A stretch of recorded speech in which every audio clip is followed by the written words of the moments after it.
Pag nasimulan niyo yan, naku po. Kahit anuhong galing niyo magbayad, no? Darating ho yung panahon, pagka kayo nagipit at hindi kayo nakahulog, na kahit na 1 minuto lang dyan sa mga bugok na yan, naku, ihaharas na ho kayo niyang mga yan. O, saan pa ho ba ang diretsyo nun? Diba? O, diretsyo nun, dun ho sa social media din. Sisiraan kayo.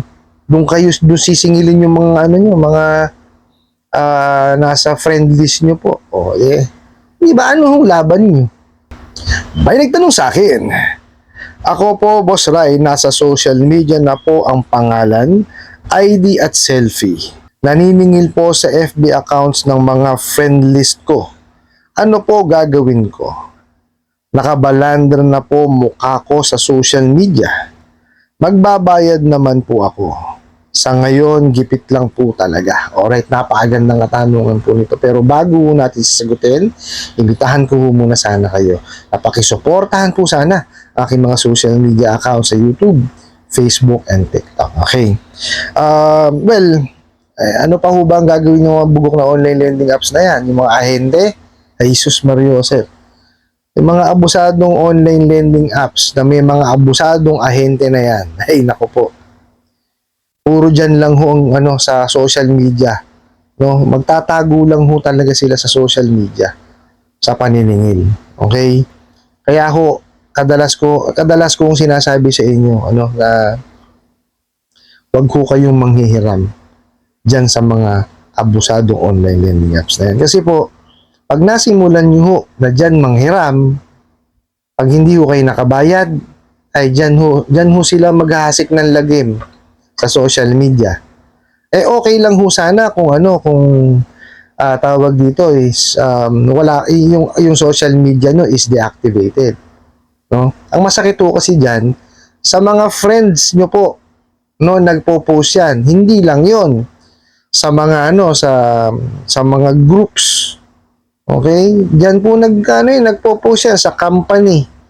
O diyan ho nagpo-post yan. Di ho ba? Nagtatago ho yan. No? Sila ho kasi, wala talagang mukha. Hindi talaga kasi nga marunong maningil. So, ang gagawin po niyan, ang gagamitin nilang panangga is yung social media. O, paano ho natin, ano gagawin natin doon? Di ho ba? Ang dami pa naman nilang mga anonymous na pangalan na ginagamit. Hindi lang ho yun. Pati profile pic po. Hindi nyo alam kung sila talaga yun.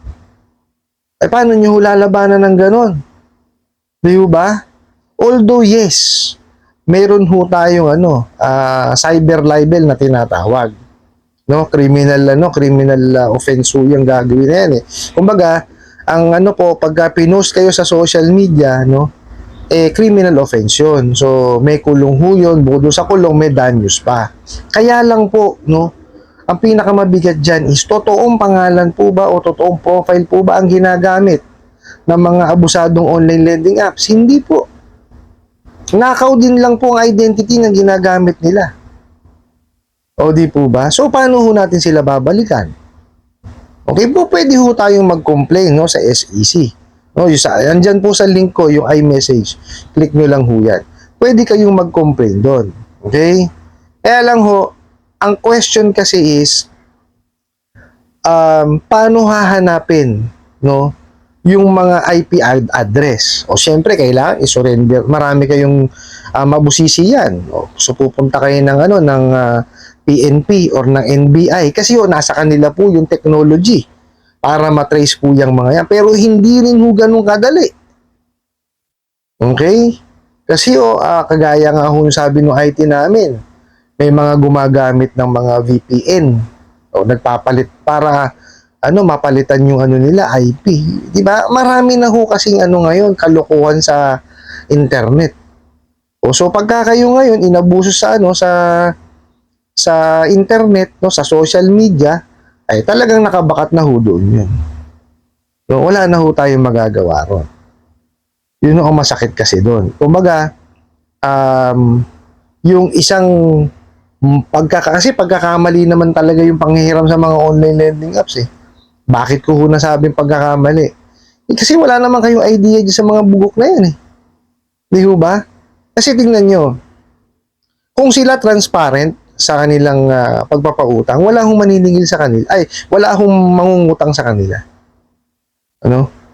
Kasi, biruin nyo, sabihin lang nila sa inyo na, o kalahati nung hiniram nyo, idididak na namin kaagad upfront.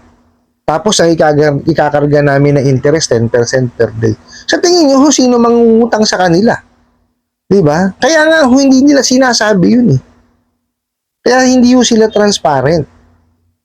Nakita nyo, halos lahat to ng mga abusadong online lending apps. Hindi ko nilalahat ng online lending mga online lending apps Yung mga abusadong online lending apps lang po ang pinag-uusapan natin dito.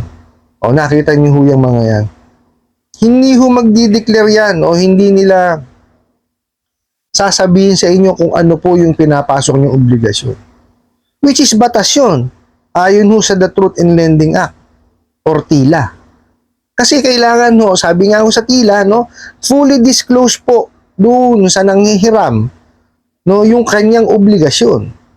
Paano mangyayaring magiging fully disclosed within 5 minutes? Kalokohan nung malaki yun. Sige nga ho. Kaya ho marami nagkakaluko-luko dyan sa panghihiram sa mga abusadong online lending apps na yan. Dahil ho, napakabilis ho ng pagpapautang nila Di ho ba? Within 5 minutes, di pa nga actually yung iba ho nagko-comment, hindi pa tapos yung pagta-type nila doon sa apps. May dumarating na agad sa GCash nila. Nakita nyo kung gaano kaluko-luko yung mga yan. Di ho ba?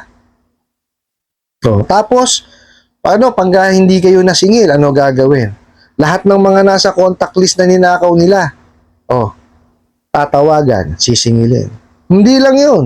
Kagaya nung sinabi ninyo, magagawa ng paraan para makita na hagilapin kayo sa social media. Doon maniningil ang mga bugok. Di ba? Paano nyo ngayon hahagilapin yung mga bugok? Hindi naman nagpapakilala yung mga yan. Tatawag, hindi magpapakilala. Mag-SMS, hindi magpapakilala. Di ba?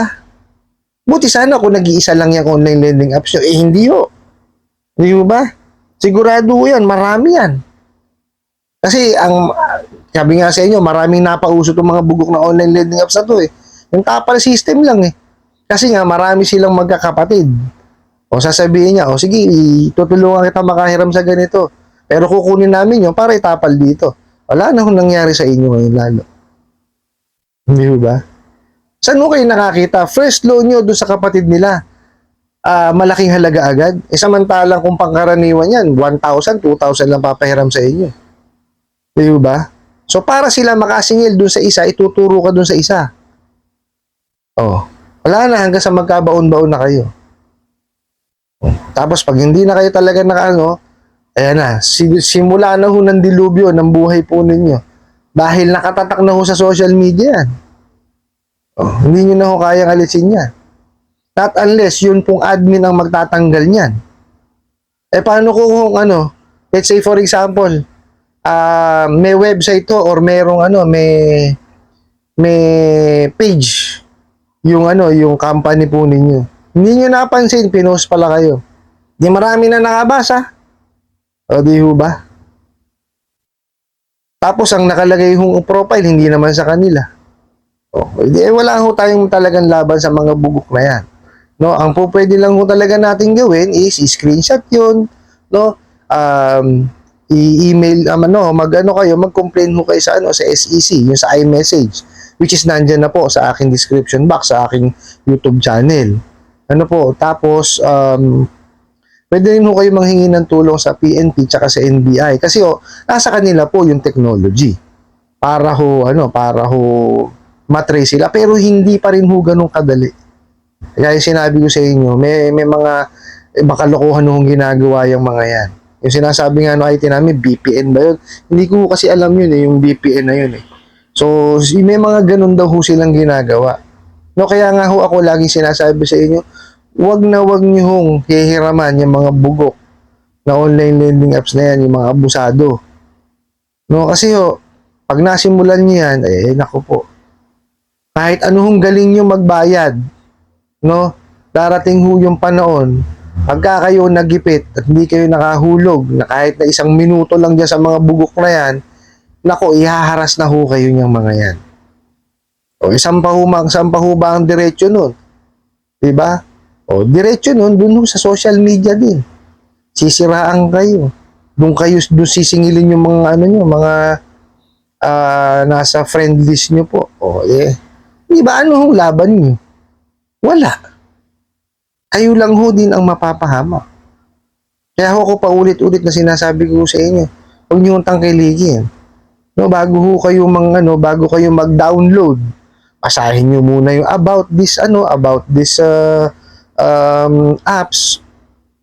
Basahin nyo yung mga reviews and mga comments, di po ba? Pag nakakita kayo ng hindi maganda, huwag nyo na hong i-download. Kasi pag dinownload niyan, yung malware ho papasok sa telepono po ninyo. Ala na. O, nanakawan na kayo ng detalye. Dire-diretso na ho yan. Di po ba? Kayo lang din po ang mapapahama.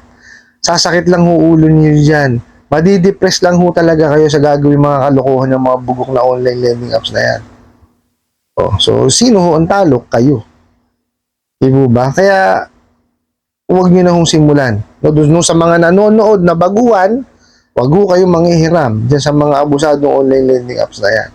I-build nyo credit standing nyo. Manghiram kayo sa mga bangko, sa lending, financing. Pero dyan sa mga bugok na online lending apps, marami ho yan. Kung gusto nyo hong malaman, manood ho kayo ng mga video ni Pat Quinto, ni Kajani, ni Ate Red, tsaka ni si Tim Marcos. Yan ho, sila ho nagre-rate ba si tawag doon? Hindi kasi ako Hindi, kumbaga sila yung nagbibigay ng opinion nila, no, with regards doon sa mga lending or mga OLA. So, sa kanila nyo mapapanood. Sa akin hindi nyo mapapanood yan. Hindi ako magbabanggit ng pangalan ng mga OLA na yan dahil nasa same industry ho kami, nasa lending din po ako. Okay? Pero hindi ho ako OLA.